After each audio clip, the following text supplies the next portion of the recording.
My womanhood needs my friends, my family, and my body feeling healthy to thrive. You need to be all of these different people for all of these different people. So my way of bouncing back is demanding more space from the world. Although I'm about to get married, I still need me time. I can have a full and thriving career, but also demand that I have a full and thriving life as well. The women who've been told that they cannot, they now know that they can. My womanhood is never allowing anyone to tell me no. Let us be free. Let us live. I feel the most empowered and free when I'm doing me.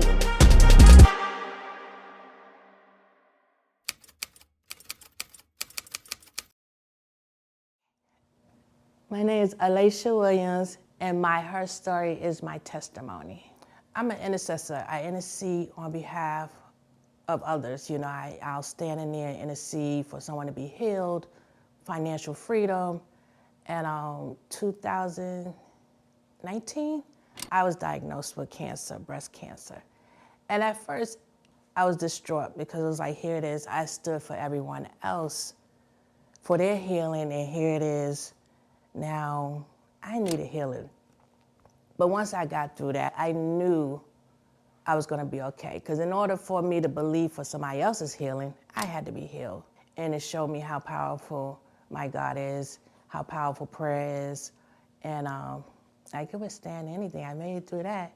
When I was undergoing a lot of stress, opening up the Black home, my second location, and due to that stress, I had a mini stroke. It made me slow down my time and prioritize a little bit better and really pour more into myself instead of everybody else. The second year of running my company, and I wasn't feeling too well personally and mentally, and I really didn't understand what it was. But then I realized that I have a very bad anxiety and ADHD, and these were all things that I kind of wanted to ignore because it was just taboo to be a business owner, be CEO, and just be dealing with all of these things at the same time. And I got to a point where I wasn't balancing it well, and I just felt like I couldn't even go on because I wasn't stable as a human, as a woman. Once I got over that hill, I was able to take care of myself in the way that I should have been. I've been acting for about 16, 17 years. And I got my first series regular with the show Harlem. And I didn't realize how much of my value was attached to me seemingly making it until I made it.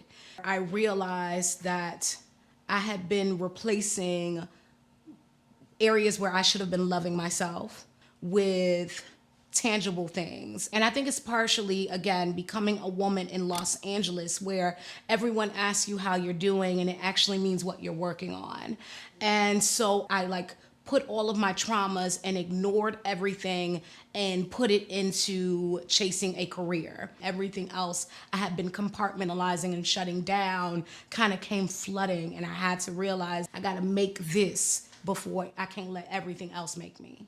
I want to be better for myself so I can be a better mother and a better partner and a better band leader. And that would mean really carving out time for myself. I think I am naturally a people pleaser, and I'm also a person who just loves to nurture, but sometimes that gets in the way of taking the time to nurture myself. You know, we live in the big picture, I believe, and sometimes we forget about ourselves in the present, and longevity requires taking care of yourself and making sure that you continue to be able. I want to create a positive ecosystem of men and women that not only find their wellness journey, but also become wellness advocates to empower others to do the same.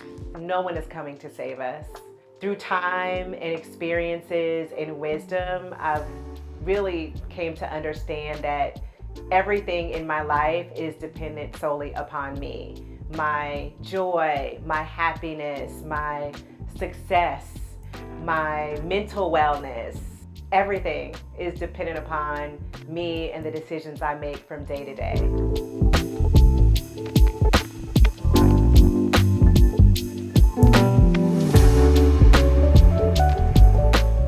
Amazing woman, spiritual mother to many, Queen Afua, and I took the Sacred Woman class in 2001.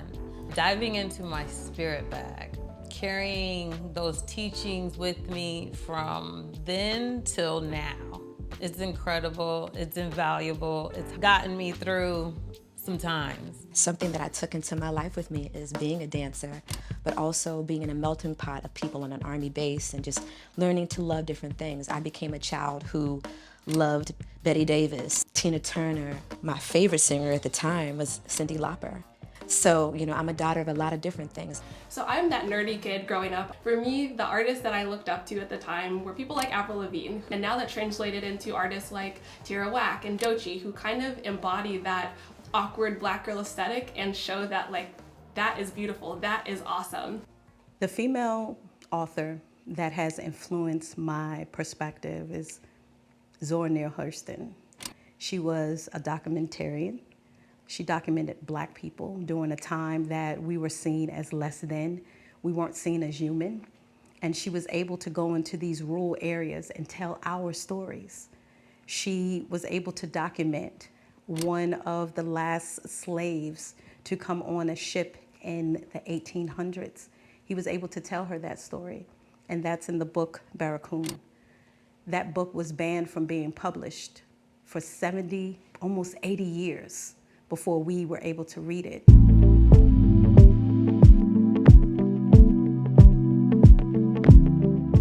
My womanhood needs my tribe to thrive. I am a really motivated person, and I'm not the best at keeping up with friends, but I realize the importance of friends, especially as I'm getting older. And so something that I've done is try to invest time in the people that invest time in me and care about me, and to show them that I also care about them and their success. The women that I am blessed to work with: Caroline Wanga, Wangechi Motu, Erykah Badu, Nina Chanel Abney. Like, there's so many amazing women that God has put into my cipher that I'm just like, wow, this is life. This is a beautiful blessing that I don't take for granted. When I was encountering health issues and I spoke to my girlfriend about it, and I was explaining to her that I was going in and out of the hospital and no one was really making any sense of what was happening. Once I had a conversation with her, she got on the phone with someone else, and by the time an hour went by, there were 4 Black doctors, 2 midwives, everybody on the phone loving up on me, telling me exactly what I need to do to make sure that I went back into that hospital and got the help that I needed. And that right there was tribe, and that right there was love. I draw strength from my mom, the love that she gave us.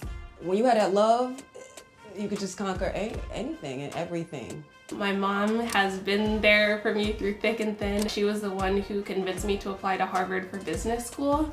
I felt too nervous to apply, and I didn't think I was good enough. And at the last minute, she convinced me to put in my application on the day it was due, and the rest is history, or her story.